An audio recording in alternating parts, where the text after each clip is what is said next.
नमस्ते,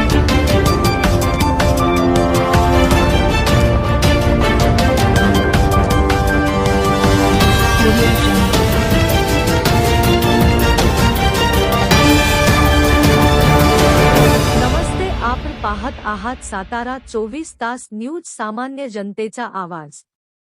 architect Shyam Raut यांनी सांगितले फलटणच्या विकासाचे विजन. फलटण नगरपालिका निवडणुकीचा प्रचार आज सिगेला आहे. आपण आज मलटण या परिसरामध्ये आज जे नगरसेवक पदाचे उमेदवार आहेत किंवा त्यांचे जे कार्यकर्ते त्यांच्याशी बोलतोय. नमस्कार. नमस्कार. काय नाव आहे आपलं? माझं नाव श्याम राऊत. श्याम राऊत. आपण काय करता? मी आर्किटेक्ट आहे. आर्किटेक्ट आहे. काय सांगाल मलटणमध्ये कोणाचं वार आहे? मलटणमध्ये सध्या तरी भाजपचं सगळं वार आहे. भाजपचं आहे. तुमच्या शेजारी हे भाजपचे जे उमेदवार आहेत त्यांचं नाव काय? हे किरण राऊत. ते कोण आहे तुमचे? हे माझे मोठे भाऊ आहेत. मोठे भाऊ आहेत. तुमच्या भावाच्या प्रचारासाठी आपण फिरताय का? हो. आज भाजपचं वार आहे तुम्ही म्हणता इथं, पण नेमकं कशामुळं आहे? भाजपचं वार म्हणजे आम्ही जिथं जिथं जातोय प्रचारासाठी तिथे गेल्यावरती आम्हाला जो दंड प्रतिसाद प्रतिसाद मिळतोय, मिळतोय. त्याच्यामुळे आम्हाला आमची खात्री आहे की ह्यावेळेस आमची सीट असावी लागते. सीटं सभेला नाही. ही नेमकी कोण कोण तुमच्या अख्ख्या फलटणमध्येच वार चालू आहे आता. आणि तुम्ही बघितलं असाल नाहीतर की इन्कमिंग पण आमचं चालू झालं आहे. भरपूर जण आम्हाला भाजपमध्ये खूप मोठे इन्कमिंग चालू आहे. विकासासाठी आमच्याकडे येत आहेत. विकासाकडे. ह्या प्रभागामध्ये कोण कोण उभे आहे? तुमचे बंधू एक उभे आहेत? आमचे बंधू आहेत मंगलादेवी नाईक निंबाळकर म्हणजेच नानी हा आणि शमशेरदादा आहेत.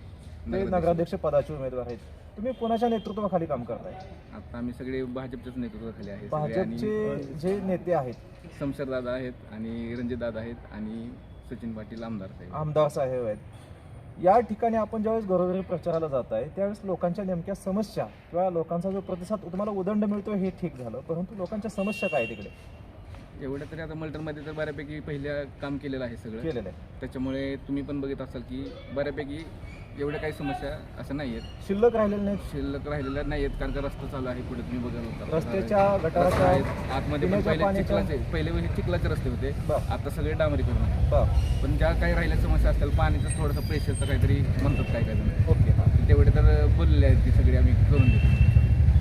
एवढं सगळं तुम्ही सांगताय की इकडे चांगली विकास कामं झालेली आहेत. माननीय माजी खासदार रणजितसिंह नाईक निंबाळकर, विधानसभेचे जे आमदार आहेत सचिन पाटील, नगराध्यक्ष पदाचे जे उमेदवार सध्या शमशेरसिंह नाईक निंबाळकर आणि आता नगरसेवक पदाचे तुमचे बंधू, ह्या सगळ्या टीमच्या मध्ये काम करताना तुम्हाला कसं वाटतंय?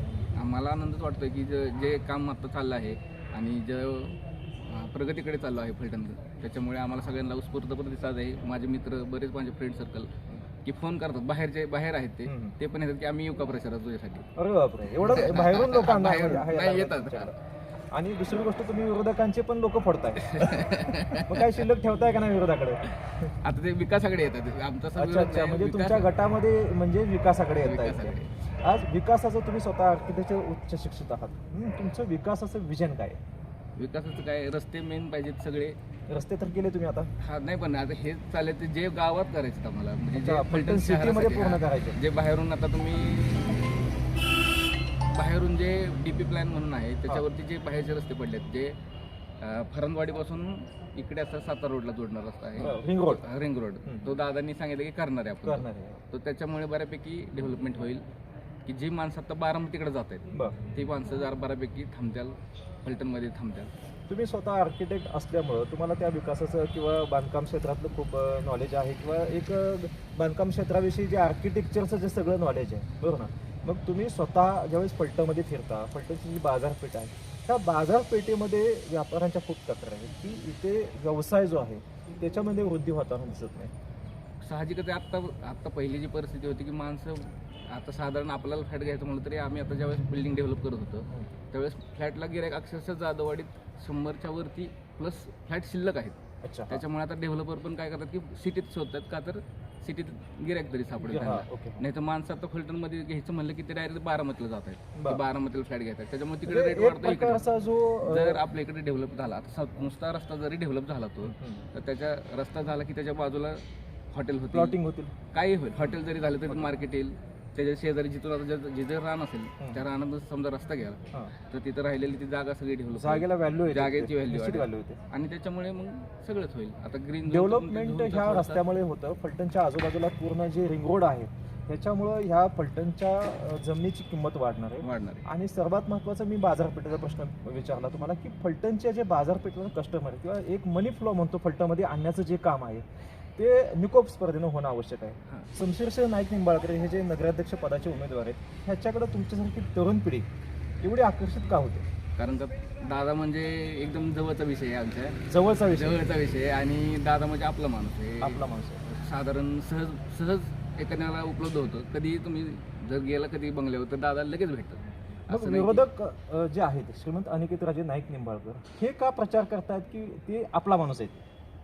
आता ते माहित नाही, पण दादांचा कसं सामान्य माणसात मिसळणार माणूस आहे. दोघांमध्ये काय फरक वाटतो? दोन नगराध्यक्ष पदाचे ते उमेदवार कधी आहेत. बघितलं नाहीत, कधी आम्ही भेटलोच अच्छा, ते नाही. पाहिलंच नाही तुम्ही? हा, भेटलोच नाही कधी. फोटो तरी बघितला का? फोटो बघितलाय. फोटो बघितलाय फक्त.